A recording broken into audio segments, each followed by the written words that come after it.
Police in Grenada is seeking the assistance of the general public in identifying these two men that you see flashing across your screen over there in a very brazen armed robbery in Carriacou. Now, on October 11th, these two men walked into a GUT credit union in Carriacou and took a sum of money. Now, this is the release. Now, before I read a portion of the release, when I first saw this video and people saying, well, these guys are so dumb. They walked in there, broad daylight, knowing that there's cameras, knowing that there'll be footage of them that would be released. Why would someone from Carriacou just do that? I'm like, yo, I don't think that is someone from Carriacou. I don't think that it might be someone from Grenada either. Because if that is the case, they'll be easy to identify. So the fact that the police are still seeking the assistance in identifying this individual, it tells me that potentially, can't confirm, but potentially these guys are not from Grenada, neither Carriacou. Who knows, right? That's my hypothesis of this situation. Now, this is the release. Police are saying that they're seeking assistance from the general public in identifying these two men who are suspect in the October 11th, 2019 armed robbery at the GUT Credit Union in Carriacou. They say anyone with information, contact the police. They give a phone number there in Grenada is 444-1958, Carriacou 440-7852. Or the Criminal Investigation Department as well. They say that these guys could be considered armed or should be considered armed and dangerous and should not be approached. Now, while I went through this video, someone sent me another clip of what happened in Jamaica just about 3 weeks prior to this. And I'm scratching my head thinking, is there a serial or copycat bank robbery that's happening in the Caribbean? Huh? Because when I look at this clip from Jamaica, which I'm going to show to you very shortly, it's very strikingly resemble some of the things that will happen in the Grenada bank robbery. I want you guys to see if you could take a look and identify some of the similarities, right? First and foremost, it's broad daylight. Let's continue to watch. Let's watch this clip right here. Look at it. So broad daylight, this guy in red there, coming in, casually walking into the financial institution, seemed like very innocent, have nothing to do than just walking in. Then this guy number two walked in.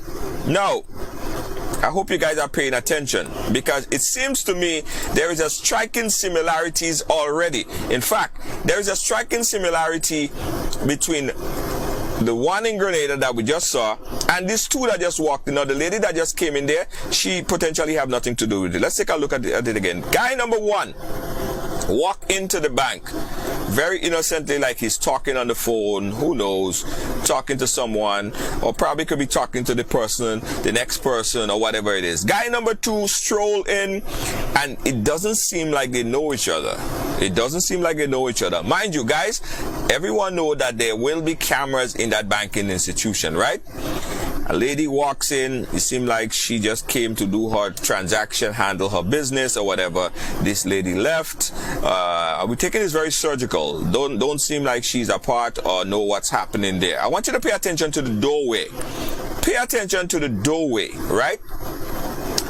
This next person will soon emerge. This next person, see, okay, you see, as he walked in, he kind of covers his face, right? And this next person that just came in.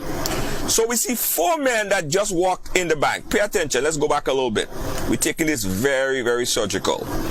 So there is a stop at the door, and the guy walked in like he covering his face. And then the next guy walked in, he came in and he stood like under the cameras. So he stood under the cameras so no one could have really seen his face. Now the striking similarities between the one in Grenada that happened on the 11th and this one so far, every single one of them are wearing hats. No mask, just hats. And it seems like they know they're cutting off the cameras. Because this guy standing under the camera can pick him up. Keep paying attention to what happened there in the Jamaica incident. Now this guy, the security guy that walked in earlier, he seemed the one in the shirt and tie. He came back and he's looking around. So one of the guys went talking to him. very innocently, looking like he's asking him a question, trying to find out. Look at the guy in the red. The guy in the red, right behind it. Boom. With the gun. The guy in the white now. Now he reach into his bag, also take out the gun and force the security guard to the ground. Now the lady she realized something is happening, trying to get out. Now she's blocked by the one at the door. Very, very neatly set up. I'm not saying that it's neatly set up because it's clever the way how they did it.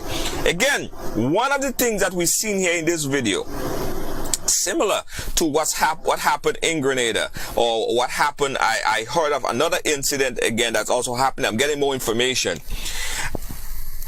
I believe that one of the things that we have to be very clear and pay a lot of attention to is hats in this kind of institution, right?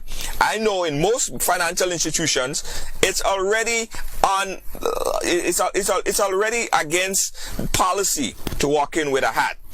Some of them need to be instituted a little bit more. So as you walk in, there's probably a security there telling you, sir, you can't wear a hat before you get in. But regardless, if they come to rob the place, they come to rob the place regardless if they're wearing a hat or not. But it's striking how this is very similar to what we see happen in Grenada. They understood where the cameras were. They all was wearing hats, and they all came in with some kind of diversion or distraction on it, right? So guys, again, we're looking at this particular this police are still searching for these two men in a armed robbery in the GUT Credit Union in Grenada, and it's very striking similarity to what's happened in Jamaica. So I hope police can start looking at all of these different things and see whatever they need to do. Probably the security or the guards need to be armed. I know that they might have to strengthen some sort of policy to ensure that people coming into this institution don't wear no hats at all. Whatever needs to be done. Let me know what you think that needs to be done, guys. Take a look at this over again and let me know what do you think that need to be instituted so we could at least curb some of these incidents from happening in our backyard in the Caribbean, whether it's in Jamaica or Grenada or wherever it is. What could be done to curb these activities from spiraling even worse than it is right now in the Caribbean? Post, comment. I want to hear what you got to say.